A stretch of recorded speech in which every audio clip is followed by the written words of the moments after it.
itu justru curve-nya diturunin. Maksudnya gimana sih curve lighting buat LED strip itu 1 meter 90 cm itu masih oke. Jangan lebih, jangan kurang. Jadi jangan dibalik ya urutannya. Tentuin dulu tinggi kasurnya mau berapa ke lantai.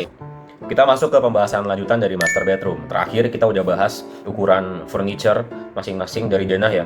Ada panjangnya side table, panjang dan lebarnya bed, terus ada lebar dan panjangnya lemari baju, dan lain-lain. Supaya tuntas, kita lanjut bahas furniture master bedroomnya. Tapi sekarang ketinggian-ketinggian, berapa ketinggiannya lemari baju, berapa ketinggian side table, berapa ketinggian meja rias, terus juga ketinggian meja TV juga idealnya berapa, ketinggian tempat tidur berapa, ada hubungannya sama ketinggian side table dan meja rias. Nanti saling nyambung ya. Langsung kita mulai dari part sebelumnya, lanjutan ya. Part sebelumnya udah bahas semua ukuran-ukuran, dari ukuran ruangannya, ukuran arsitektural, sampai ukuran interior dari horizontal ya. Kayak gini kemarin, di part, lupa part berapa ya, udah banyak ini partnya. Part 4, horizontal tuh ini loh maksudnya. Nih, kesini nih, sini berapa, dan lain-lain. Lihat aja sendiri ya di part sebelumnya ya. Sekarang ukuran vertikal, kita bahas satu-satu. Berarti sebelum kita bahas ukuran vertikal furniture-nya, kita mau bahas ketinggian plafon. Ini juga kita pakai flat-flat aja ya, nggak usah aneh-aneh plafonnya. Tergantung sebenarnya kalian mau highlight apa di sini. Nih plafonnya 3 meter dan semuanya flat, datar, nggak ada apa-apa. Kecuali di ujung sini. Ini ada namanya cove. Cove itu adalah tempat naruh atau tempat nyembunyiin kali ya. Bisa nyembunyiin lampu, bisa nyembunyiin rail gorden. Ini saya pakai buat nyembunyiin dua-duanya. Jadi di sini ada lampu LED strip, LED strip sama rail gorden. Ini kalau mau lihat dalamnya, ya ini versi 3D ya. Kalau realnya sama gambar kerja ya nanti beda, nggak kayak gini. Kira-kira gini lah buat nyembunyiin. Di part sebelumnya juga saya udah kasih tahu kalau di sini ada jarak nih. Di bagian ini ada jarak dari si meja rias ke tembok yang ada jendelanya, itu 20 cm. Nah, supaya sinkron, bagian plafonnya juga dikasih jarak. Ini tempat nyembunyiinnya. Kenapa sih harus disembunyiin? Itu biar clean, biar kita kalau mau bikin namanya konsep minimalis atau elegan itu nggak nanggung-nanggung gitu loh. Rail gorden kalau bisa jangan kelihatan. Kalau masang LED strip, jangan kelihatan sumber cahayanya. Setelah ini deh saya bahas juga lighting kayak gimana. Teorinya kayak gimana, masang di kamar ini kayak gimana. Cove ini berapa ukurannya? Turunnya berapa? Ini 20 cm. Ada dua jenis cove. Bisa kelihatan gini, ini ada covernya, ada tutupnya, atau bisa juga justru naik ke dalam plafon. Nah, kayak gini nih, di kamar mandi utama, cove-nya itu naik. Kenapa? Kenapa berbeda? Karena di baliknya kamar mandi utama itu masih ada jarak dari plafon ke plat lantai 3 yang cukup untuk naikin plafon ini.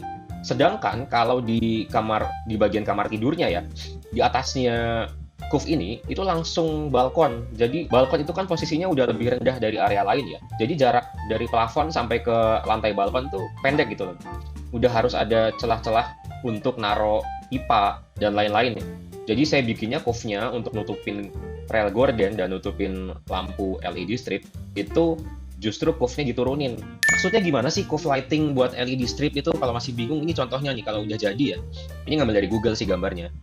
Kayak gini tuh si LED stripnya itu bukan nempel di plafon langsung terus nerangin tembok, dan juga temboknya ini nggak nempel nih. Temboknya tuh nggak nempel sama plafon. Ini tuh ada celahnya kayak tadi yang saya bikin. Cuma dari jauh kita nggak lihat celahnya.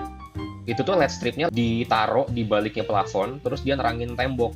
Jadi nggak langsung, namanya sebutnya indirect lighting. Ya sebenarnya ini mau bahas lightingnya di akhir ya, tapi sekalian kita kan bahas plafon nanti biar ada penjelasannya. Plafon digituin tuh gunanya apa sih? Nah, ini nemu lagi nih, gambar yang lebih jelas dari Google. Kayak gini, jadi si plafonnya diturunin. Bisa dinaikin, bisa diturunin. Yang kita bikin kan yang di kamar utama tuh diturunin. Bisa dipakai buat rail juga, rail gorden, dan ada lampunya. Nanti rencananya jadinya tuh kayak gini. Di baliknya plafon ada rail gorden, ada lampu juga. Ini mungkin jadi pertanyaan juga ya. Kita lihat tinggiannya pintu itu kan 2,4. Pintu masuknya ini 2,4. Pintu ke balkon itu juga 2,4. Tapi ketinggian jendela itu lebih tinggi. Ketinggian jendela lebih tinggi itu gimana sih? Topnya jendela lebih tinggi daripada topnya pintu. Ini 2,68. Ternyata kalau dibulatin 2,7 lah. Ini juga ada alasannya nih. Jadi biasanya kayak gini-gini untuk desain yang kita mau coba minimalis atau ada unsur elegannya ya. Opening tapi levelnya beda. Agak aneh dilihatnya sebenarnya. Tapi kita mau menang kalah nih. Mana yang dimenangin, mana yang dikalahin. Maksudnya gimana? Coba kita lihat depannya. Depannya si jendela itu dia punya batas level di sini. Kalau malah kita turunin selevel sama pintu, nanti malah aneh fasadnya. Jadi kita udah nentuin level di fasad, garis-garis horizontalnya di mana, terus kita nentuin juga di interior. Ya kalau diingat-ingat lupa juga ya mana yang duluan ya, kenapa harus ada yang ngalah, ada yang menang. Terus jawabannya kenapa boleh beda gitu ya, topnya pintu sama topnya jendela, karena jendela ini masih bisa sekali-sekali ditutup sama gorden. Jadi bukan garis level yang bakal kelihatan terus lah. Balik lagi ke pembahasan topnya pintu ya. Kita nentuin garis-garis kayak gini nih, topnya pintu ini align-nya atau samain levelnya tuh sama apa aja. Itu tuh ngaruh ke penglihatan kita untuk estetika. Jadi karena kita udah nentuin batas tinggi pintu itu di 2,4 meter, itu ngaruh ke area-area lain. Kalau kita mau bikin garis horizontal di kamar ini, itu sebisa mungkin juga di level yang sama, 2,4 meter. Kita lihat si pintu lemari ini juga ada di level yang sama nih, 2,4 meter. Nanti bikin lagi misalnya di sini side table, ini diusahain sama, ada level yang sama. Apakah sama dengan ini, meja TV? Nah, ternyata levelnya si handle pintu lemari ini itu selevel dengan handle pintu kamar, yaitu di level 1 meter. Oke, berarti udah ada temennya ya. Ini nggak cuma asal, ini 1 meter itu nggak cuma lihat dari estetika pengen di 1 meter, tapi ada ergonomi megangnya itu loh. Kalau kita mau buka pintu, enaknya di mana? 1 meter 90 cm itu masih oke. Jangan lebih, jangan kurang. Sekarang nentuin tinggi side table, tinggi tempat tidur, tinggi meja rias, dan tinggi meja TV. Saling berpengaruh nih. Apa setiap ketinggian itu ada standarnya, terus kita tinggal nentuin aja? Memang ada standarnya, tapi harus ada satu patokannya dulu. Kalau dari sini patokannya adalah tempat tidur dulu. Tempat tidur berapa tingginya? Tentuin dulu. Browsing dulu mau beli kasur yang kayak gimana, atau di rumah punyanya kasur yang tebal berapa. Jujur saya juga agak lupa ya, ini sambil browsing nih standarnya. Dari lantai ke permukaan kasur ada 3 kriteria. Yang pertama, kalau normal medium aja ya, itu 50 sampai 60 cm. Ini biasa, nyaman buat duduk dan berdiri. Yang kedua, itu kalau mau tipe Japanese kali ya, yang agak rendah dan tampilannya tuh masih kelihatan clean, terus dekat lah sama lantai, lebih warm dan cozy ya. Itu 45 sampai 50 cm. Tapi yang terakhir, ini kalau buat lansia ya, mungkin kalau terlalu rendah, susah berdiri, kayak squat ya, kayak jongkok terus berdiri, jadi pegel paha sama betisnya. Mendingan dikasih ketinggian 60 sampai 65 cm. Itu lebih mudah untuk bangun dari posisi duduk. Kalau kita udah nentuin tinggi kasurnya, permukaan kasur ya, permukaan kasur ini dari lantai, baru kita tentuin mau beli kasur yang mana, tebel berapa. Anggaplah berapa ya, 30 deh. Kalau tinggi kasurnya atau tebal kasurnya 30 cm, dan kita pengen tinggi kasur dari lantai adalah 60 cm, ya udah, berarti bed frame-nya sisanya 30 cm juga. Jadi jangan dibalik ya urutannya. Tentuin dulu tinggi kasurnya mau berapa ke lantai. Terus tentuin mau beli kasur yang tebal berapa, baru tentuin bed frame-nya, sisanya berapa. Berikutnya adalah meja rias. Yang paling berhubungan sih kalau dari ukuran sebenarnya dari kasur ke side table ya. Tapi nggak apa-apa lah, kita bahas meja rias dulu. Meja rias itu sebenarnya nggak terlalu berhubungan sih, karena dia yang penting adalah kenyamanan tangannya kita, naruh tangan di meja, megang alat make up, terus lihat cermin, dan duduk. Kalau yang saya bikin ini, mejanya punya ketinggian yaitu 76 cm dari lantai. Dan kursinya itu 43 cm. Bagusnya sih kalian ukur sendiri, coba sendiri ya, karena tiap orang beda-beda. Yang saya tahu 76 atau 75 itu ideal buat meja makan sama meja kerja. Walaupun ada penelitian ya, kalau orang Asia itu lebih cocok di 72 cm. Balik lagi tergantung ke proporsi dan ketinggian badan orangnya. Bahkan badan orang pun juga kan ada yang lebih tinggi bagian atasnya, ada juga yang lebih tinggi bagian bawahnya, lebih panjang gitu loh. Ini kalian bolehlah pakai proporsi ini dari yang di SketchUp ini. Nah, karena kita udah menentukan bahwa di sebelahnya kasur ini maunya meja rias, bukan side table atau meja nakas. Ya mau nggak mau, dari posisi kasur ini nggak terlalu nyaman, karena lihatnya ada furniture yang lebih tinggi dari kita waktu lagi tiduran. Dan pas mau naruh barang HP gitu ya, emang agak tinggi. Ini konsekuensi. Jadi kalau mau kayak gini, itu harus dikasih tahu ke klien, ini konsekuensinya begini loh. Mau nggak? Lalu buat cermin di meja rias, ini kita rencana bikin custom. Jadi ini bisa dilipat nih, si mejanya ini. Bisa dilipat, tutup, ini sekat-sekat buat peralatan make up-nya. Terus yang paling tricky nanti untuk area meja rias, itu tuh buat lighting. Jadi jangan cuma dipikir keren-kerenan aja buat lightingnya, dan juga jangan cuma misalnya biar kesebar aja lah di satu ruangan gitu lightingnya. Lightingnya tuh sebisa mungkin lampunya tepat di depannya kita. Jadi kalau ya ini jarak, ini kamera ya, kamera, ini muka saya. Di antaranya, lightingnya tuh di atasnya sini. Kalau di plafon boleh di sini. Kayak anggapnya kayak meja kerja aja. Meja kerja juga gitu, lightingnya di depan kita, nerangin bawahnya. Itu pasti buat si area bidang kerja di mejanya ya. Tapi juga ada satu lighting lagi yang dianjurkan buat ngarahin ke muka. Kalau pakai makeup kan harus sambil lihat muka ya. Nah itu pun ada standarnya lagi, lampu apa kalau memang mau maksimal banget ya, apalagi kalau makeup artis ya harus jelas, mukanya harus jelas, bayangannya nggak boleh terlalu berbayang. Nanti kan salah, bikin shading segala macam ya. Saya juga terlalu ngerti sih sebenarnya. Kita sebagai desainer harus belajar tetap ya, walaupun laki-laki atau walaupun yang nggak pernah pakai makeup harus tahu tuh. Lebih bagus lagi kalau lampunya itu ada di depannya yang lagi pakai make up, nyorot ke muka. Memang konsekuensinya kesilauan sih. Tapi ada kok lampu yang bisa di cover sama akrilik. Berlanjut ke side table di sebelahnya. Nah, baru yang sisi sini, ini side table. Atau seringnya kita sebut meja nakas ya. Ini buat naruh-naruh barang. Buat naruh handphone, naruh jam tangan, dompet. Sebisa mungkin itu ada lacinya juga. Dan paling enak itu ada stop kontak di sini. Nanti di sini dikasih stop kontak nih. Nah, begini. Terserah mau 3, mau 4, mau 5, tergantung kebutuhan. Baru deh kita bahas tinggi side table-nya. Tingginya berapa? Tergantung dari yang tadi saya bilang patokan awal adalah tinggi kasur. Tinggi kasur 60, side table-nya usahakan nggak lebih tinggi dari kasurnya. Atau kalau lebih rendah, paling nggak lebih rendahnya 10 cm aja lah lebih rendah. Masih enak tuh naruh barang dari kasur ke sebelah kita. Yang pasti jangan lebih tinggi, itu pegel tangannya naruh. Kita berurutan aja ya, habis bahas tinggi side table, sekarang kita bahas tinggi lemari. Kalau secara umum ya, enaknya emang kita tempelin aja ke plafon, kita mentokin sampai plafon. Alasannya apa? Banyak sebenarnya.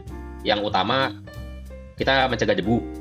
Kalau ada celah antara topnya lemari sama plafon, itu potensi ada debu. Debu bisa terbang juga ke arah kita, alergi segala macam, kan nggak enak. Yang kedua, manfaatin ruang, udah pasti. Kalau bisa jadi sebuah storage atau kompartemen, itu bisa naruh barang mungkin yang jarang diakses kan 2 meter, ya kita nggak mungkin dong naruh baju di atas 2 meter, masa setiap hari naik tangga. Barang-barang misalnya ada tas, ada apa lagi ya, mungkin perhiasan mungkin ya. Terus biasanya di paling atas itu ada namanya adjuster nih, ini yang bidang ini nih, yang saya merahin ini paling atas sendiri, namanya adjuster. Terserah mau berapa senti tebelnya, paling enggak minimal 5-10 cm lah. Tujuannya apa pakai adjuster? Biasanya sipil ya, atau fisik bangunan tuh belum tentu sama persis di gambar. Jadi kita udah tahu nih, tinggi plafonnya 3 meter. Terus kita gambar, lemari ini tingginya mentok 3 meter. Nanti pas dipasang, itu bisa jadi banget sih, bisa banget itu miring, ada celah. Karena yang kita gambar sama kita pasang, kita lihat mata, kelihatannya rata, itu belum tentu. Nah, tujuan adjuster ini ngebantu ratain itu. Jadi udah jadi plafonnya, terus dibikin lemarinya, di antaranya itu pakai adjuster. Yang mungkin sebenarnya adjuster itu miring di sini nih, nyesuaiin sama line-nya si plafon. Tetap aja ya kalau masang plafon ya, walaupun kemungkinan ada miring, tapi ya nggak boleh ekstrim banget. Jadi nanti kalau bikin pintunya kayak gini, coba kita buka ya. Pintu ini pakai push to open. Push to open tuh pintu dipencet langsung ngebuka. Tekan gitu. Bukan pakai tombol, tapi si satu bidang ini bisa ditekan. Nah, nanti kebuka gini. Biasanya nggak full sih kalau push to open. Nah, terus si pintu lemarinya baru nih yang ini. Kalau ini kita bikin, ini atas sama bawah, itu nyambung seolah-olah aja kepisah. Simulasi kebukanya gini nih. Nah, ini tadi. Handle-nya nggak ke bawah lagi. Hide aja lah. Beda ya, kanan kiri ya. Nah, mau tahu kenapa bedanya? Nomor 1, itu lemari punya laki-laki. Nomor 2, itu lemari punya perempuan. Kalau kamar utama, suami istri, itu biasanya lemarinya harus sendiri-sendiri. Kenapa nomor 1 itu ada storage yang pendek dan ada laci-laci, tapi nomor 2 panjang karena kemungkinan besar perempuan punya baju yang lebih panjang. Ada dress biasanya, baju terusan. Ya kalau laki-lakinya muslim dan punya gamis, mungkin bisa numpang kan di lemari sebelahnya, lemari punya istrinya. Tapi kalau laki-laki umumnya itu bajunya nggak panjang-panjang. Makanya ada lemari yang sebelah kiri itu ada tempat gantungan yang pendek, dan lemari sebelah kanan itu tempat gantungannya harus full. Sebenarnya lebih bagus lagi kalau yang bagian nomor 2 yang punyanya istri atau perempuan itu tetap ada sekat-sekat di sini. Jadi buat naruh baju yang dilipat di situ. Tapi ini space-nya kita manfaatin yang si nomor 2 ini digedein lah. Kita nggak tahu butuh berapa style dress ya, bisa jadi banyak. Jadi nanti di yang nomor 3 ini nih bisa naruh baju-baju yang perlu dilipat. Bisa juga di yang atas ini misalnya kita bagi tempat 5, tapi ini ketinggian sih. Terus ada laci, ada 3, 1 kecil dan 2 besar. Buat apa aja 1 kecil sama 2 besar? Biasanya kalau laci kecil yang ada di dalam lemari itu diperluin buat aksesoris, jam tangan, atau kalau buat perempuan mungkin perhiasan, anting, kalung dan lain-lain. Ya laki-laki juga mungkin sih pakai kalung, anting, cincin gitu ya. Terus yang bawah-bawah, yang gede-gede, itu bisa juga buat kaos-kaos, celana. Yang paling bawah biasanya kaos kaki. Terakhir, ukuran meja TV atau biasa kita sebut console table. Nah, ini juga berhubungan sama tingginya tempat tidur. Tapi, bisa jadi nggak terlalu berhubungan kalau TV-nya nempel ke tembok. Nah, kalau TV-nya standing, dia berdiri di atas meja itu perlu dipertimbangin tingginya berapa. Kalau di sini, saya nggak semuanya ingat dan setiap desain interior yang saya bikin bisa jadi beda loh. Karena konteksnya beda, walaupun ada standarnya ya tetap 70 nih. Saya mau kasih challenge dulu. Sebenarnya challenge-nya buat diri saya sendiri. Saya mau ngedesain berdasarkan request dari kalian yang nonton. Tolong kasih contoh rumah lewat Pinterest. Kasih aja linknya di komen di sini. Nanti kasih juga ukuran lahannya mau berapa kali berapa, mau berapa lantai, mau ruangnya apa aja, dan kasih contoh style rumahnya dari Pinterest. Kasih aja linknya di komen di bawah ini. Nanti request yang kira-kira terbanyak ya, kalau yang paling banyak misalnya rumah dengan ukuran lahan 10x10 atau ukuran lahan 10x20, nanti saya akan bikin 3D-nya, akan saya bikin videonya lagi, dijelasin satu persatu, di breakdown lagi, kita bongkar lagi satu persatu, dan kalian bisa dapat untuk ini 3D-nya gratis. Ingat ya, tulis di komen ukuran lahan yang diinginkan, kebutuhan ruangnya apa aja yang diinginkan, dan referensi stylenya lewat link dari Pinterest. Nanti kita lihat yang terbanyak, atau kalau nggak ada urutan terbanyaknya, saya seleksi sendiri rumah mana yang paling cocok untuk kita bikin 3D dan kita jelasin satu persatu. Sekalian saya kasih 3D gratis. Oke? Jangan lupa like dan subscribe supaya tahu update-nya dari challenge yang ini. Thank you.